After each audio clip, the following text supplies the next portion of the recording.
Purpose of this video is to explore and discover the new business and investment and financial opportunities based on shifting, changing geopolitical factors.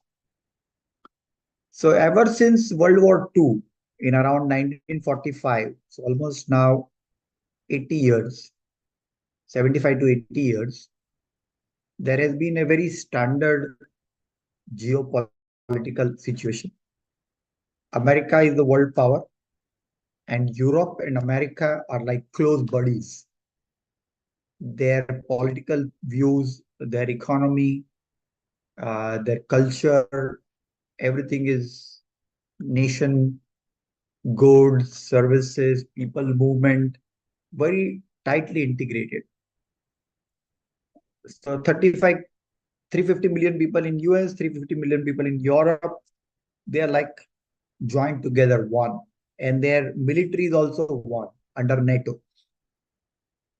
And United States of Soviet Russia was the common threat for the entire Europe and America.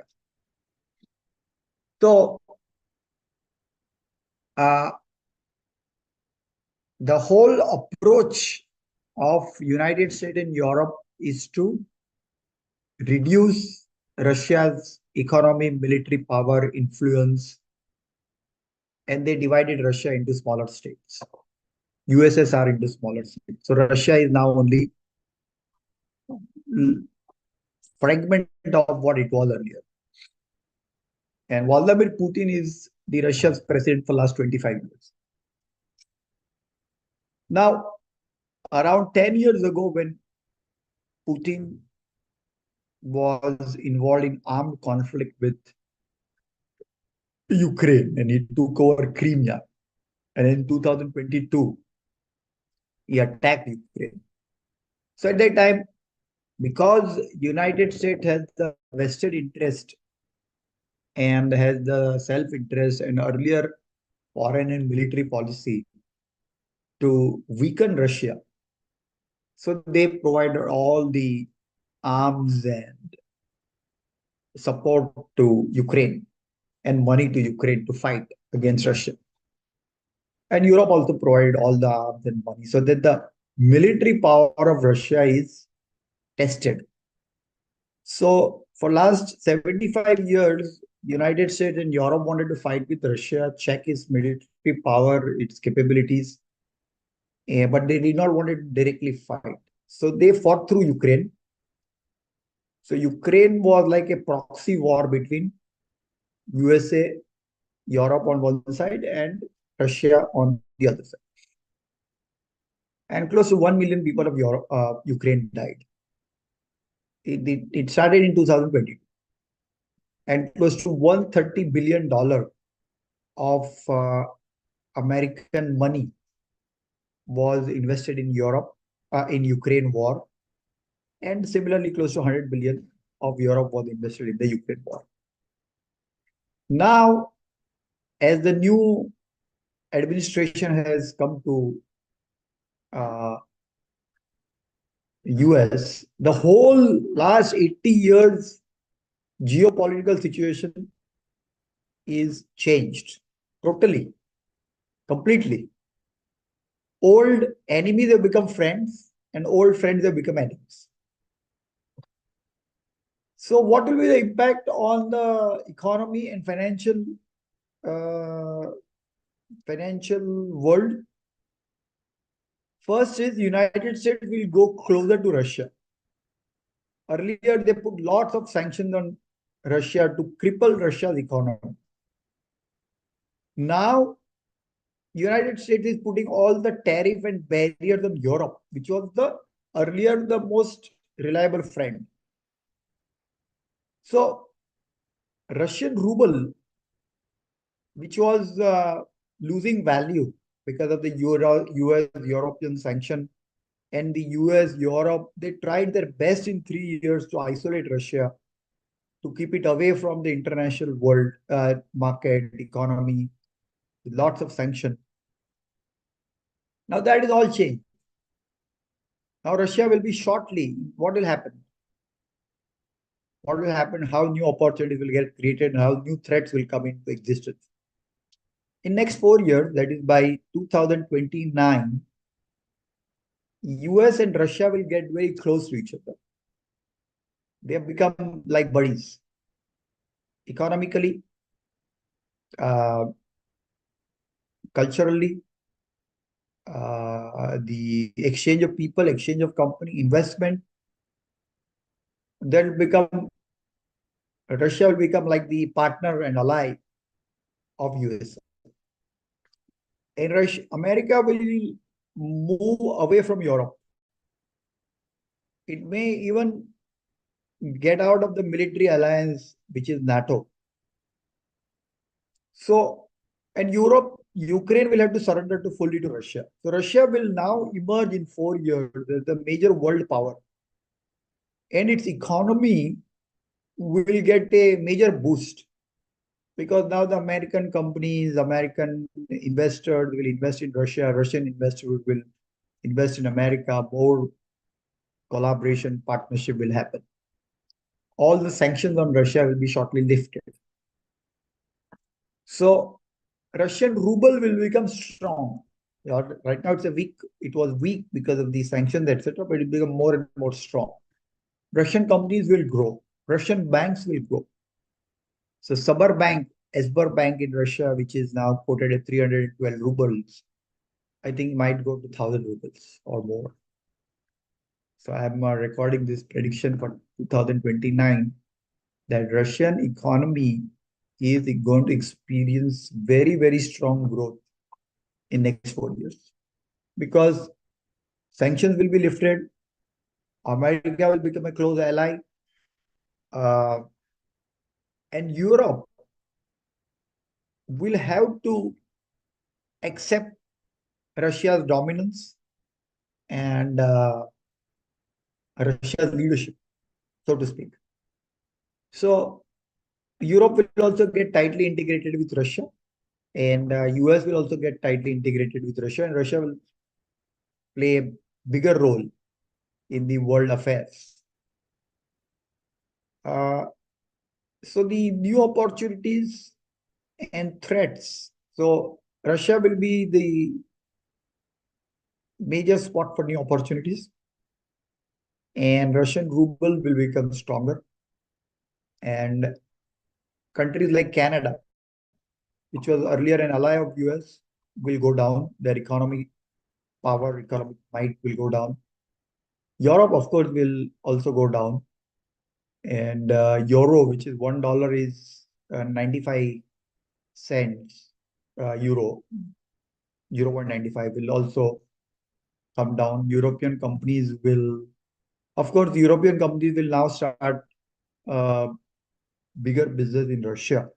Right now, they were avoiding this market because of the geopolitical issues. That is all about to change.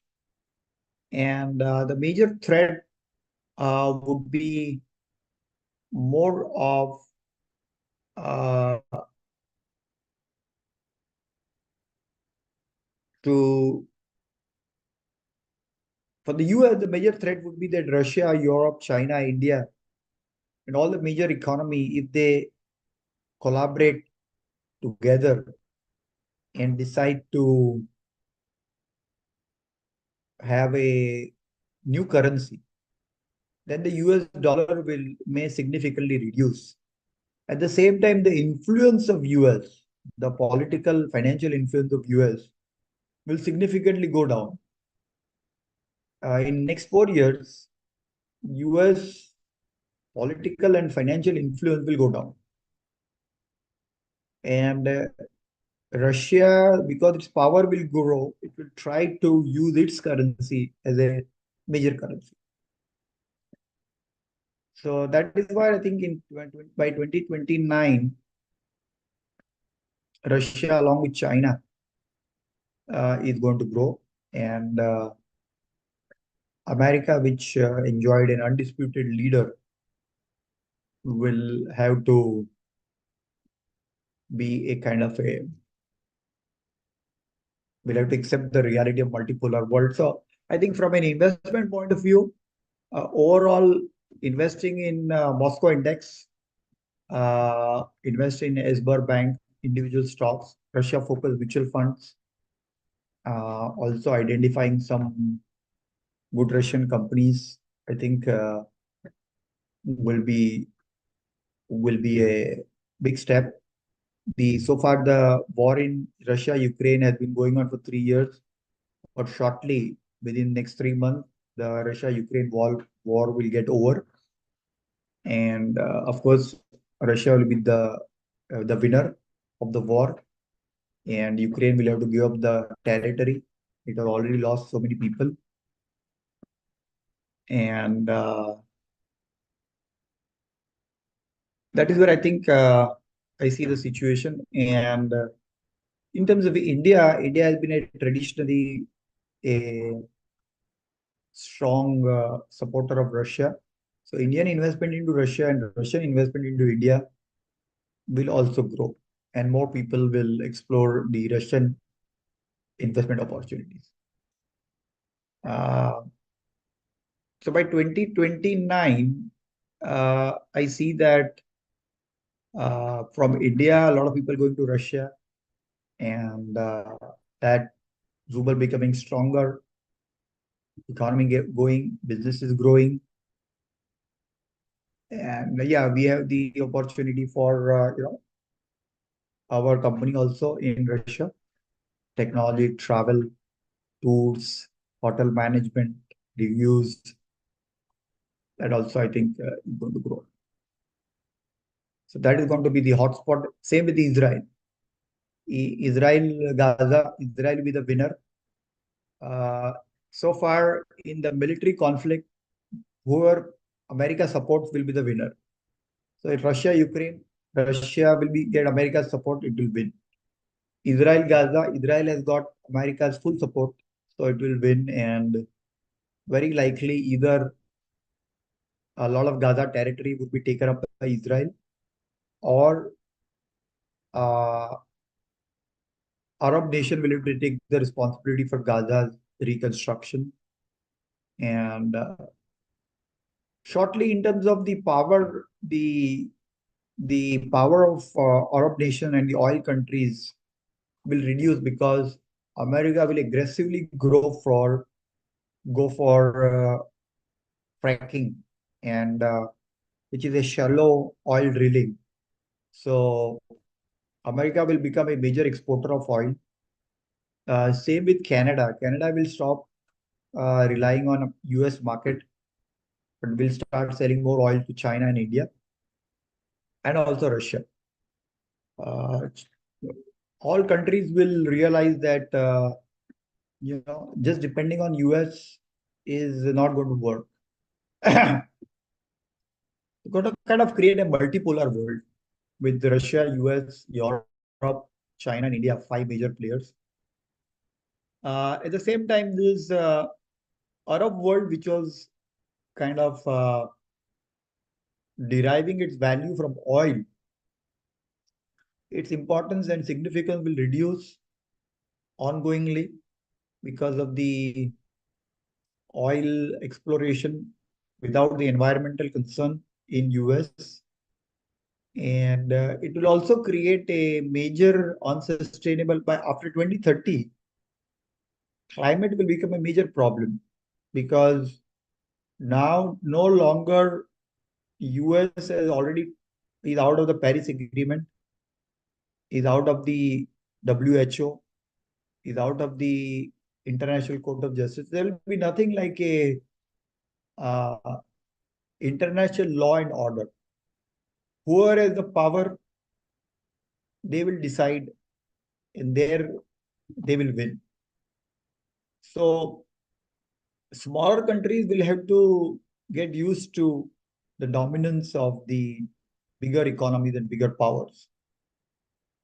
So by 2030, because now US has taken out itself from the Paris Climate Agreement, so there's really nothing left now. Nobody's going to take any action on climate. all countries will aggressively go for, oil exploration, taking out minerals from the land, and it will create new threats and of course new opportunities for climate problems. So I think, and by that 2030 also the new problems that AI is going to replace these major jobs, agent AI, which will automatically, when you program them, it will automatically do everything that is required. Like for example, right now I think Russia is going to grow. Then I'll tell agent AI, okay, find Russian companies, invest in Russia, invest in Russian index. So it will do everything. Do research, find companies, make investment, send me reports. So all those things were kind of automated. Uh, and it'll be, so I just give you the, like this, I'm recording a video right now. By 2030, I'll record the video and give the instruction, and then all those various steps to, for example, to start providing services to Russian hotels. So this agent AI will write the email in Russia, make a list of Russian hotels, send them email, generate lead, send details, sign up. A lot of work would kind of become that automated. So that's where we are going now. And by 2030, we will be living in a very, very different world. And of course, Russia would be one of the major beneficiary of this power shift. And countries like Arab nations and the Europe, etc., and Canada, etc., they were drawing their power and strength from US will decline.